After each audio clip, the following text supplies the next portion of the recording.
Odia Tech and Science, exploring innovation and discovery in Odia. नमस्कार आजिर ଏହି स्वतंत्र विश्लेषणକୁ स्वागत। टिके कल्पना करंतु तो समुद्र मझिरे एक विलासपूर्ण जहाज आउ सेठी हठात किछि रहस्यमय घटना घटिबा आरंभ हुए। एक अदृश्य शत्रु जहा विश्वर बड़ बड़ स्वास्थ्य विशेषज्ञंकर निद हजाई दैछि। आज आमे एमिति एक मेडिकल मिस्ट्री बा रहस्य उपरु पर्दा उठाइबाकू जाउछु। तेणु आसंतु आउ डेरी न करी सीधा प्रसंगकू जिबा। वर्तमान समस्तंक मनरे गोटिए बड़ प्रश्न, आमे कौन आउ एक विश्वव्यापी महामारी आड़कू गति करुचे कि? कोरोना परे एबे जेकोसी नुआ भाइरसर ना शुणिले छाती धड़धड़ हेबा स्वाभाविक। निकटरे समुद्र मझिरे एमिति किछि अघटन घटिला जहा एही भयकू पुणी थरे ताजा कर देइछि। ठीक अछि, आसंतु एही पूरा घटनाटीकू गभीर भावरे बुझिबा। एही पूरा कहानी आरंभ होउछि एमवी होन्डियस नामक एक क्रूज जहाजरो। जहाजटी आर्जेंटिनारू स्पेन अभिमुखे बाहरिथिला। सबुकिछि ठीक चलिथिला, किंतु हठात जनक परे जणे मोट 3 जण यात्रींकर रहस्यमय भावे मृत्यु होइगला। केही किछि बुझी पारिले नहीं। समुद्र मझिरे सुस्थ सबल लोकंकर एमिति केमिति मृत्यु होई पारे? एहा कोनोसी साधारण घटना नथिला, बरং एक बहुत बड़ विपदर पूर्वाभास थिला।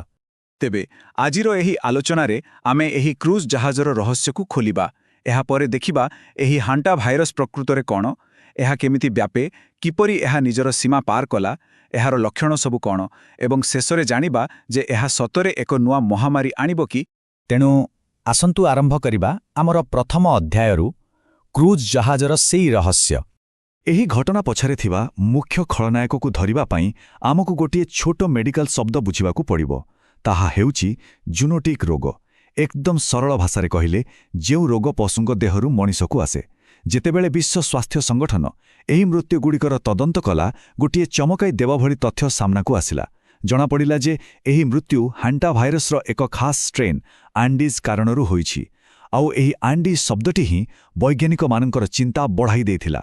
काहीकि ताहा आमे आगकू निश्चय देखिबा। किंतु एही आंडीज बा हांटा भाइरस प्रकृतरे आसिला क्योंठू? आसंतु आमर द्वितीय भागरे एही भाइरसर टिके बैकग्राउंड चेक करिबा। आम भितरु बहुत लोक भाबुथिबे बोधुए इटा कोरोना भली कोनोसी को नुआ भाइरस। आज्ञा ना, बिल्कुल नुहे। यह बहुत पुराना। टिके इतिहास पृष्ठा उल्टाइले देखिबा जे 1950 दशकरे जेतेबेले कोरिया युद्ध चलिथिला, सेतेबेले यह सैनिक मानक देहरे प्रथमे देखा जायथिला। तापरे 1993 मसीहारे अमेरिकारे मध्य यह खूब जोरे व्यापिथिला। आउ आश्चर्यर कथा हेउछि 2000 दशक बेलकू निज भारतर दक्षिण भागरे मध्य एही भाइरस पहुंची सारिलाणी। माने यह आम पई अचिना नुहे। वर्तमान एही संख्याटी उपरे टिक्के नजर पकांतु। 38।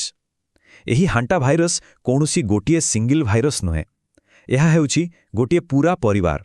वर्तमान सुद्धा वैज्ञानिक माने एहार पाखापाखी 38टी अलगा अलगा भेरिएंट बा स्ट्रेन खोजी पाई सारिलेणी।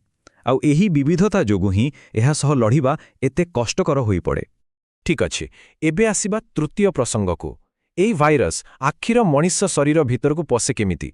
साधारणतः एही भाइरसर मुख्य एजेंट बा बाहक हेउछंती मूसा एवं गुंडुची मूसा प्रजातिर जीव। एमानंक मल, मूत्र किंबा लाळ माध्यमरे भाइरस बाहरकू आसे।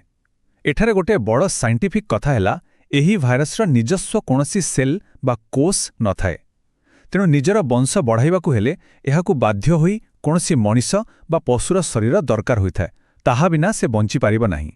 एबे बुझिबा जे आमे एहा द्वारा संक्रमित हेबा किपरि। एही प्रक्रियाकू एरोसोलाइजेशन कुहा जाए। एमिली भवंतु गोटिए बंद घरे संक्रमित मूसाटीए तार मलमूत्र छाड़ी देइछि। सेगुड़िक सुखीगला परे जेमिति केही सेठी झाड़ू मारिबाकू जाए, सेही अति सूक्ष्म कणिकागुड़िक धूली सह मिसी बायकू उठे। बस जेतेबेले केही सेही पवनकू श्वासक्रियारे नियंती, सेही अदृश्य विपद सीधा जाई तांको फुसफुसरे पहुंची जाए।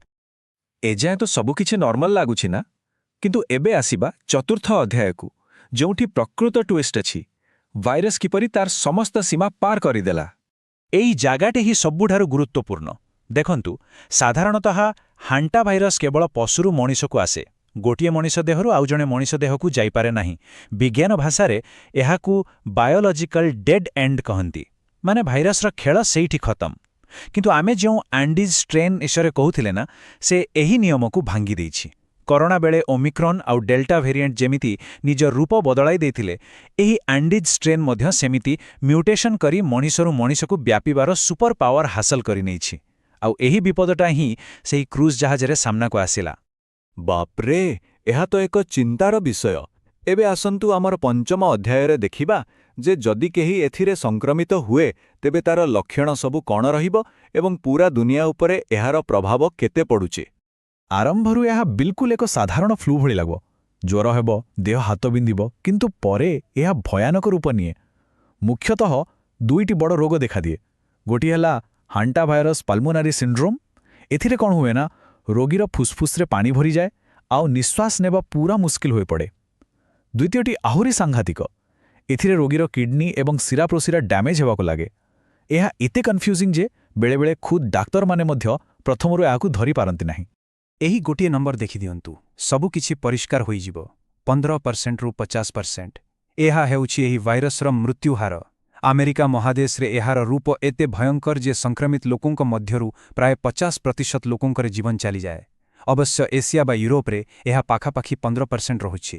କିନ୍ତୁ ଥରେ ଭାବନ୍ତୁ ତ, ଗୋଟିଏ ସାଧାରଣ ଭାଇରସ୍ ପାଇଁ 15% ମୃତ୍ୟୁହାର ମଧ୍ୟ କୌଣସି ଛୋଟ କଥା ନୁହେଁ। ହେଲେ ଏତେ ସବୁ ଚିନ୍ତା ଭିତରେ ଆସନ୍ତୁ ଟିକେ ପଜିଟିଭ୍ ଦିଗକୁ ଦେଖିବା। ଯଦି ଆମେ ଡାଟା ଉପରେ ନଜର ପକାଇବା, ଏହା ସତ ଯେ ମୃତ୍ୟୁହାର ଅଧିକ ଅଛି, କିନ୍ତୁ ସବୁଠୁ ବଡ଼ ଆଶ୍ୱାସନାର କଥା ହେଉଛି ବାର୍ଷିକ ସଂକ୍ରମଣର ସଂଖ୍ୟା ବହୁତ କମ୍। ପୁରା ବିଶ୍ୱରେ ଗୋଟିଏ ବର୍ଷରେ ମାତ୍ର 1.5ରୁ 2 ଲକ୍ଷ ମାମଲା ହିଁ ସାମ୍ନାକୁ ଆସିଥାଏ। ଏହା କରୋନା ପରି ଏକାଥରକେ କୋଟି କୋଟି ଲୋକଙ୍କୁ ସଂକ୍ରମିତ କରୁନାହିଁ। ତେଣୁ ଆମକୁ ଅଯଥା ଭୟଭୀତ ହେବାର ଆବଶ୍ୟକତା ନାହିଁ, ବରଂ ସତର୍କ ରହିବାର ଆବଶ୍ୟକତା ରହିଛି। ଏବେ ଗୋଟିଏ କଡ଼ା ସତ ମଧ୍ୟ ଶୁଣି ରଖନ୍ତୁ। ଆଜି ପର୍ଯ୍ୟନ୍ତ ଏହି ହାଣ୍ଟା ଭାଇରସ୍ ପାଇଁ କୌଣସି ସ୍ପେସିଫିକ୍ ଭ୍ୟାକ୍ସିନ୍ ବା ଟିକା ବାହାରି ନାହିଁ।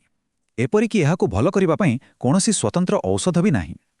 ଯଦି କେହି ଏଥିରେ ଆକ୍ରାନ୍ତ ହେଲେ ତେବେ ତାଙ୍କୁ ସିଧା ଆଇସିୟୁରେ ରଖି ଅମ୍ଳଜାନ ବା ଅକ୍ସିଜେନ୍ ଦେଇ ବଞ୍ଚାଇ ରଖିବାକୁ ଚେଷ୍ଟା କରାଯାଏ। ବାସ୍ ଏତିକି ହିଁ ହେଉଛି ଆମ ପାଖରେ ଥିବା ଏକମାତ୍ର ଉପାୟ। ଆମେ ଆମର ଏହି ବିଶ୍ଳେଷଣର ଶେଷ ଏବଂ ସବୁଠାରୁ ବଡ଼ ପ୍ରଶ୍ନର ଉତ୍ତର ପାଖରେ ପହଞ୍ଚିଗଲେ। କ'ଣ ସତରେ ଏହା ଏକ ନୂଆ ମହାମାରୀ ଆଣିବାକୁ ଯାଉଛି?